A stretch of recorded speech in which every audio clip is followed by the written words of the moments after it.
ನಮಸ್ತೆ ಎಲ್ಲರಿಗೂ. ನಾವು ಉತ್ಯಾಳ ಗ್ರಾಮದ ಗ್ರಾಮ ಆಡಳಿತಾಧಿಕಾರಿ. ಸದರಿ ಘಟನಾ ನಡೆದ ಸ್ಥಳಕ್ಕೆ ಸ್ಥಳ ಪರಿಶೀಲನೆ ಮಾಡಲಾಗಿ ಸ್ಥಳದಲ್ಲಿ ಸಾಕಷ್ಟು ನಾಶ ಆಗಿರುವುದು ಕಂಡು ಬಂದಿರುತ್ತದೆ. ಸಾಕಷ್ಟು ಪಾಪ ರೈತಾಪಿ ಜನ ಒಂದು ವರ್ಷದ ಆಗುವಷ್ಟು ಸಾಕಷ್ಟು ಅವ್ರಿಗೆ ಕಾಳು, ಅವ್ರದ್ದು ಏನು ಸಣ್ಣ ಪುಟ್ಟ ಉಳಿತಾಯ, ಅವ್ರ ಬಂಗಾರ ಎಲ್ಲನೂ ತಾವು ಒಂದು ಸಣ್ಣ ಪುಟ್ಟ ಕುಟುಂಬದಾಗ ಇಟ್ಕೊಂಡು ಅವರು ಜೀವನ ಮಾಡೋರು.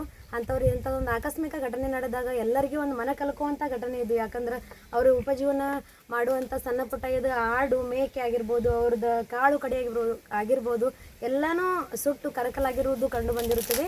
ಹಾಗಾಗಿ ನಾವು ನಮ್ಮ ತಾಲೂಕು ಆಡಳಿತಕ್ಕೆ ಇದರದ್ದು ಸ್ಥಾನಿಕವಾಗಿ ಸ್ಥಳ ಘಟನೆ ಬಗ್ಗೆ ರಿಪೋರ್ಟ್ ಮಾಡ್ತೀವಿ. ನಮ್ಮ ಸರ್ಕಾರದಿಂದ ಆಗುವಂಥ ಸಾಧ್ಯದಷ್ಟು ನಾವು ಅವರಿಗೆ ಸಹಾಯವನ್ನು ಮಾಡ್ತೀವಿ ಅಂತ ಈ ಮೂಲಕ ತಿಳಿಸ್ತೇವೆ.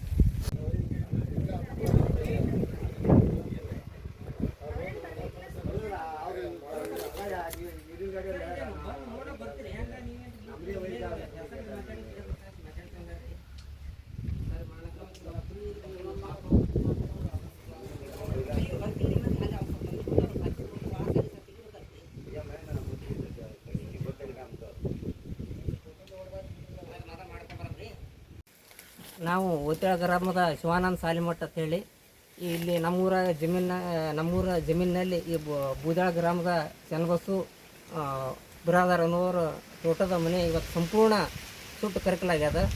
ಅವರು ಅಡುಗೆ ಬೆಳಗ್ಗೆ 9 ಗಂಟೆಗೆ ಅವ್ರ ಹೆಣ್ಮಕ್ಳು ಅಡುಗೆ ಮಾಡಿ ಹೊರಗಡೆ ಏನೋ ಕೆಲಸ ನಿಮಿತ್ತ ಹೊರಗೆ ಬಂದಾಗ ಮನೆ ಬೆಂಕಿಗೆ ಆವರಿಸ್ಕೊಂಡು ಮನೆಯಲ್ಲಿರುವ 3 ಕುರಿ, 12 ಚೀಲ ಗೋಧಿ, 4 ಚೀಲ ಜೋಳ, ಉಳ್ಳಾಗಡ್ಡಿ, ರೊಕ್ಕ, ಟೇಜರಾಗಿದ್ದು ಎಲ್ಲ ವಸ್ತು, ಅಡಿಗೆ ಹಿಟ್ಟು, ಉಪ್ಪು ಮೊದಲು ಮಾಡಿ ಸುಟ್ಟು ಕರಕಲಾಗ್ಯದ.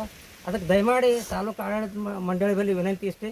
ಪಾಪ ರೈತನ ಇವತ್ತು ಜೀವನನೇ ಒಂಥರ ಮುಕ್ತಾಯ ಅನ್ನೋ ಲೆಕ್ಕಕ್ಕೆ ಆಗ್ಯದ.